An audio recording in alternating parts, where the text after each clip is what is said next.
I'm seeing way too many deals fall apart for the same reason. Home inspections. They're the number one reason sales are collapsing right now. Here's what's happening. Buyers have more options and tighter budgets in 2026. They're not absorbing surprise repair costs anymore.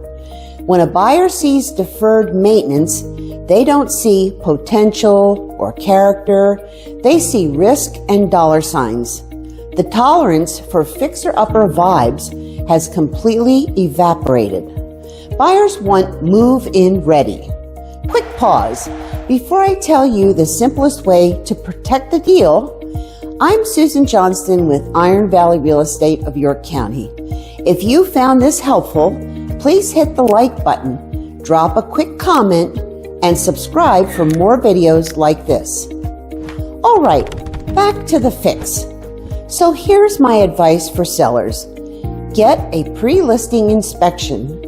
It costs between $300 and $800. This lets you find and fix issues on your timeline before a buyer's inspector turns a small problem into a deal-killing negotiation.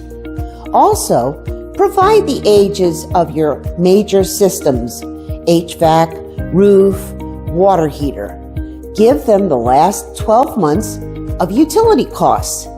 This isn't about oversharing. It's about removing the mental discount buyers apply when they sense uncertainty. Photos win hearts. Data wins brains. You need both. If you're thinking about selling, let's talk about how to bulletproof your listing before it goes live. For all of your Susquehanna Valley real estate needs, contact Susan and Kurt Johnston at Iron Valley Real Estate of York County.